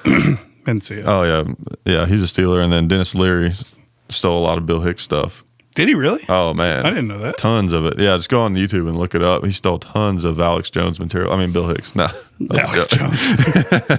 Have you seen those videos where they like people trying to prove that Alex Jones and Bill Hicks are the same person and all this stuff? No. They're creepy. You should watch one. Oh, I'll have to check that out. They're really creepy because, well, the weird thing is about Alex Jones is, did you know that he's supposed to only be like 38 or something? Really? Yeah. No. Yeah. It's creepy. Just watch it. I don't think I don't take it that serious, but it is creepy. That's crazy. It would blow my mind though if I ever got to like do an interview with Alex Jones and good example. And he go ahead. And he went into just like Bill Hicks, like, oh yeah, people know. Yeah. Something that'd be crazy. Well, a good example of what we're talking about. There's a lot of people that are being really innovative in the YouTube gun world. One of my favorites right now just blew my doors off, and I met this guy a couple years ago at Veteran Shoot. Then he was Chaos 311 Clarity, I think was his channel. Yeah. But dude, this gun collective thing he's doing, have you watched any of it? Yeah. It's awesome. I mean, it is just like, yes, this is what we need. This is what our community needs, and this is what the YouTube community needs. To have people like him putting stuff out like that, showing, hey, look, we can all do stuff like this. It's not just. It reminds me a lot because I watched the show some. It reminds me a lot of those, like, there was some kind of conservative news show or something like that. I can't remember who it was, but there's been several like news shows on YouTube that look similar like that. So it's kind of cool. It's like a gun version of that. Yeah, and it's well produced. It's well put together. It's well edited. He does some funny jokes. He does the stop freeze frame looks. I mean, it's really well produced, and it's proving that stuff like this that we're doing, stuff like your dad does, stuff like 22 Plinkster does, that he's doing, it's all innovative things that people are wanting to watch. And the thing is, there's something for everybody, right? Exactly. Like I tend to prefer, like, big surprise here, I tend to prefer a more free form presentation of video. Like, that's just what I perform. Right. So like that kind of video that he's doing is not really my style, but he's doing a great job with it. Exactly. So like some people don't like what we do because it's too freeform for them. So they might prefer something that's more like what he's doing, or like what Eric's doing, or different people. Or they might be bored by a lot of gun information and gun news. They just want to see cool stuff, so they watch Demolition Ranch. You know, I would say FPS Russia, but he like almost doesn't exist anymore. Yeah, you know, so it's like there's something out there, like literally for everybody now. Yeah, because it's the industry has the YouTube gun industry, I guess if you can call it an industry, whatever it is. Community. I'd say it's a community. Yeah, it's just blown up so much to where it's like. I think the biggest thing that we needed to be careful of on YouTube, especially, is the same thing we need to be careful of as a firearms community as a whole. Yeah, we've got to stick together. You know, there's YouTube channels out there that I've met the guys. Oh gosh, this is going to cause a storm. Bleep. This is going to cause a storm. But I don't like their channel. I like them as people. They're great. I just don't, I don't dig what they put out there. Yeah, I'm like that with some people. And it's only like 2 or 3. There's a bunch that I've met that I really like their stuff. I just don't have time to watch it. Yeah. And I feel guilty. We're like, hey, did you see this? Or you like their channel, but you don't like them. That's happened to me before, too. Yeah. Well, that's another one. You like their channel, you don't like them. No matter what your personal feelings are on those people, we got to stick together. There's threats to the YouTube gun community, just like there's threats to the gun community as a whole. Right. They want to take all the gun channels off of YouTube. But they can't. We're too big. And there's too much. And like, where do you draw the line? Yeah. What's considered a gun video? Right. Exactly. So, will they allow us to talk about them if we're not shooting them? Stuff like that. But we got to stick together. There's so many good content creators out there. And like you said, it's not going to be your cup of tea with all of them. Right. But don't freaking turn around and bash them. Yeah. 4 Guys Guns, the Gun Collective, 22 Plinkster, Hickok 45. All these are good channels that don't do the same thing. And even have controversial channels like Jaeger and Yankee Marshall, for example. Exactly. Like there is people that hate those guys and people that love those guys. Yep. And you know what? Those guys, regardless of what you feel about them, they fill a niche for people. Yep.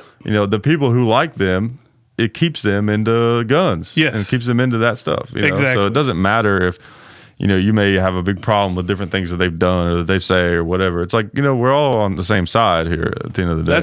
That's why everybody has cable, because there's a different channel for something that you like. Right. That's like YouTube. YouTube is like a small version of cable. Right. If I want to sit around and listen to 2 giant Sasquatchian guys talk guns, I'll come to your channel. Yep. If I want to see a scrawny, giraffe-looking guy shoot, mothballs through a CDE with a 22, I'm going to go to 22 Plinksters. Oh, yeah, you got to. Yeah. Yeah. If I want to see, highly produced news-style stuff, the Gun Collective. Yep. Yeah. There's something for everybody. If I want to see the military-style humor, I'm going to go to MBest 11X. I miss Carnicon. I wish he was still around. He's definitely the funniest man in the gun world on YouTube. Yeah. His timing is just oh man. He was hilarious. Thanks. Do what? No. Oh, are you offended because I said he was the funniest? No, that's okay. Okay. He was the second funniest. Sure. But really though, it's even especially now that I've gotten into doing stand up, I appreciate it even more. You watch his videos. Oh yeah. His ideas for the videos are good, but his timing is even better. The way, his delivery and everything. He should do stand up. I don't know why he doesn't. If he doesn't, yeah.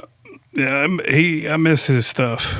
He's a good guy. He's still around. And God, some of those videos are just genius. Like the Tac Talk one. Yeah. Or I think he called it Operator Hotline or something. But that video is just, there's so much gold in that one. It was awesome. I think my favorite part though is it's hard to pick a favorite part of it. It's so good. But the part that made me laugh the hardest was that whenever there's a part where he's like, one of the operators on the phone, he's going through like these different things like that we'll talk about mag changes and blah, blah, blah, blah. PT. And he goes, and PT. And then he's like, we won't talk about PT. The face that Peter Palma has, he's like, yeah.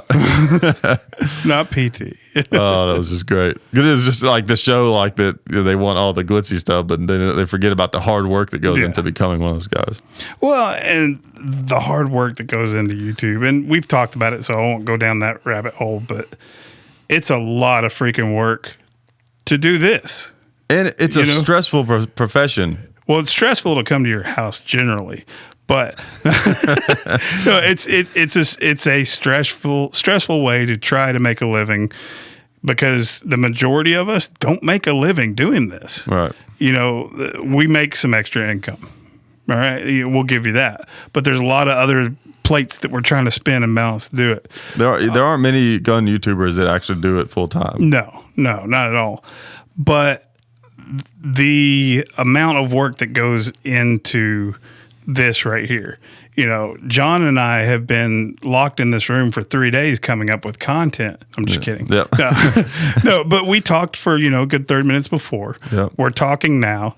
You have to, it's not like hanging out with your buddies. Yeah. It's not like you and I are just sitting here playing a video game or watching a football game or something, where we don't have to talk the whole time. We'll just be like, oh God, you see that? And then we interact. You have to stay focused. We do a job of staying focused. We do, yeah. But you got to stay focused. You got to be on the ball. You can't have dead air. You can't do all that. Radio is the same way. With the radio show I'm doing now, we actually are in a time slot. So it's even more like that. Yeah, the hour show is actually about 43 minutes that you have to squeeze this whole interview in, knock it out, throw some funny stuff in, take the commercial breaks when you're supposed to take the commercial breaks, be ready to come back as soon as the guy points at you and says, go. Yeah. There's a lot that goes into that. For other YouTube channels, good Lord, John and the Gun Collective, I can't imagine. Oh, yeah, the time that goes into that. Oh, my gosh. The amount of time he's putting into that show is unreal. So definitely support him and share his stuff. The stuff that you and your dad do. The expense of everything. Well, even just this simple podcast setup. I mean, this is like about $2,000 worth of gear that I got here to run this podcast. These are the same mics I have. They're not cheap. Yeah, those mics are like, the $250, I think. Like these mics. I got ripped off. Did you? I think I paid like $250 on Amazon for it, something like that. Gotcha. Is it the SM7? Yeah, it's the SM7. Oh, well, yeah, they're still not cheap. But I got mine 3 years ago. Oh, okay. So, maybe they gotten cheaper or something. Yeah, maybe. But still, like, even like a simple, like, this is not an extravagant setup at all, but it's still like a good $2,000 worth of. Well, and just think, if you start getting a lot of high demand for this show, you may have to upgrade. This may be your revenue stream. I mean, if you got sponsors saying, "Hey, I want to put this much money towards your show," I need to step it up a bit, right? And then get better mics, get better mixing board, whatever. And it's and from a financial aspect, it's a really long-term investment too. It's a grind. I'm lucky enough that the situation that Dad and I were in, we did it just because it was fun. Like we didn't care if we made money. Well, we didn't even think we would. We just did it because it was fun. Right. And some of my friends will be like, "Oh, you're so lucky you can make a living off of YouTube." It's like, yeah, but also you forget about the 2.5 years where I made nothing. Yeah. And we were just making videos. To put it all in perspective, I left Talking Lead almost exactly 3 years to the date we started it. We were barely breaking even on our trips we'd take. That's it. Yeah. And that's not just YouTube. That's the podcast, the sponsors we had for the podcast, any, appearances, anything else. YouTube, I think all total, I'm not going to say the amount, but I don't think we ever broke 4 figures. All total. Yeah. So, and that's 3 years of grinding on YouTube. Right. So the people out there that think that, John and Hickok are bringing in $1 million a month, they're right. Come get it. No, I'm just kidding. Yeah. No, it's not even close. No. It's a sweet job for what it is. Yeah, but the tough thing is too. But you're really putting yourself out there, though. That's the thing is like, I was on before all this happened. I was on a different track. Like I was working armed security. I was going to try to get in some kind of law enforcement. Like I had my plan. This was my game plan before all this happened. I was working armed security. I was trying to get experience. I was going to school for criminal justice. I was going to become a cop, and I was going to do that for a little while. And then I was going to try to get out of because I knew that wasn't the kind of job that you want to keep for a long time because it really wears you down. So I was wanting to do it for a little while and then try to take that somewhere else, like get into like a private, asset protection or something that paid better than being a cop that was like a private thing. And then eventually I wanted to maybe try to do something with movies later on in life. But so now that got derailed and I like what I'm doing now, but all my skills have to do with this. So if all of a sudden like this, I can't do this anymore, then it's like, well, now I have no skills. Yeah. Well, so you're putting yourself out there. Well, you got skills. You got marketable skills. But the tough part is, I've got a regular job that pays me a paycheck, right? Right. I know what my paycheck is every 2 weeks. It's going to be the same amount every single time. YouTube, you ain't got that. No, it fluctuates big time. I mean, you may get, $1,000 one month and you're like, woohoo! And then the next month you get $50. Yeah. And you're like, so you got to have a backup plan as you're building stuff like this too. Yeah. So. Yeah, you really do. So it's like, I guess all that we're trying to say is Hickok makes $1 million a month. That's right. Yeah, that would be cool.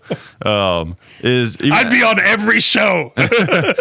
Even as a content creator. Why did I say that? I don't get paid to come on here. I'd be on every show so I could say I'm with somebody that makes $1 million a month. Well, I guess you figure if I made $1 million a month that you would just like. You just coming here, you would just accidentally like take away things that were really valuable. Yeah, you'd be like, "Oops, I dropped $100,000 on the floor. Would you like it, Zeke? Why, thank you." Yeah. Instead of bottled water, I get like a wad of cash. Right. Exactly. Nice. Okay. Got it. Or just like the bottle that the I water. don't even get Dasani. I get Callaway Blue. It's better than Dasani. It's more expensive. I mean, I'd think like at least Aquafina. Jeez. See, that's the cheap stuff. I get the good stuff. but like I really commend all the content creators for putting themselves out there because I know what that's like and stuff. And yeah, and if you like a channel, if you don't like this channel, don't support it. But if you watch a YouTube channel, whatever it is, whether it's guns, hopefully it's not anti-gun, but whatever the YouTube channel is, or there's something that's about to change, and I think everybody in our community, the YouTube side, is going to start putting our foot down, and that's not to bash the industry in any way, shape, or form. But you're about to bash the industry. I'm about to bash the industry in a shape and form. In a shape and form. The industry's got to stop looking at YouTubers as places they can get free advertising for some swag. Yeah. It can't happen anymore. I mean, the amount of time and effort and money that goes into production of content is taking away. Let's just say you got a cheap. Screw that. Let's just say you're filming your YouTube stuff on a phone, but it's good. Right. You got a big following from filming stuff on your phone. Cameras are getting pretty good. Right. So let's just say you're spending that amount of money. You're spending time because a lot of people don't realize how much time goes into the editing of things. And that's where the majority of the time is spent. It's not spent in filming; it's editing afterwards. This isn't really true for our style of production, but a lot of styles of production, there's a lot of failed takes, so you have to go through and over and over and over and over. What John just said is they're perfect and they don't ever have any failed takes. No, we just include all of our. No, like you know what I'm saying. Like I'm kidding. Like anytime we do a video that has edits in it. Like there's always a ton of like we have to try things a bunch of times. Yeah. But normally we just turn on the camera and just like I got you. That's what I'm saying. but what I'm getting at is the industry needs to look at this and go, okay, these guys are putting a lot of time and effort. It's not just the time and effort that's worth the money. It's the views. It's the followers. It's all the other stuff that goes along with it. And the fact that the views are perpetual and it's up there forever. Right. Exactly. Unlike TV, it's not like that. I like that word, exactual. Exactually. I patented that. I trademarked that. Do not ever use exactually in any YouTube video. stated here on this date whenever he finally airs it. Yep. So I can't say anything but exactly now. Anyways, the money that you can put towards a YouTube channel sponsorship is a fraction of what you would spend on a TV channel that disappears after it's watched. Right. There's only a handful of TV channels that allow you to have gun content anyways, unless it's a show making fun of, rednecks shooting alligators or something. Right. But like a good pro-gun show, channel, etc., there's only a handful of those channels, and the majority of those don't have on demand. So once your advertisement is gone, it's gone. It's never to be seen again unless there's a rerun. YouTube, it's perpetual. And I'm saying this from the standpoint of a businessman in the industry now. I know that if John quits tomorrow, every day there's going to be new views with my idiot face popping up and telling you how great SDI is. Right. It's a perpetual advertising thing. It gets more views for a good channel. Let me clarify that. There are some channels that get smaller ones, and we do sponsor some of the smaller channels too, but the amount we sponsor is commensurate with the views and subscribers and everything else. Right. But some of the smaller ones may not get a lot, but it's still exposure. So, if you throw them $50 a month or something like that, they're appreciative of it. More appreciative and more loyal than they would be if you sent them a cooler, if you're a cooler maker. Right, because it's actual money. It's not. It's money. It's something that's saying, we appreciate what you did for us. Here's cash. John from the Gun Collective had a little thing on his Facebook the other day. It was the greatest cartoon in the world. And it was these little characters. I'll pull it up while I talk. But one of them walks up and says, hey, thank you for the thing you did for our company. Here's some of our stuff from our company. And the YouTube content creator's like, oh, thank you for the stuff. You're awesome. And then he goes to the hot dog stand. And he said, hey, I would like 2 hot dogs. Do you take stuff? And the guy from the company, you'll have to bleep this out, says, no. So it's one of those things where can't buy new cameras with stuff. Yeah, the industry, while I think they're starting to come around to it. Don't get me wrong. They have this mentality of YouTubers are hobbyists. YouTubers, that's the thing that drives me nuts. When I hear us talk about YouTubers, it's a term of endearment almost. Well, you know what the only difference between a hobby and a job is? What? YouTube? Money. Money, yeah, exactly. I mean, really, it is. It is, yeah.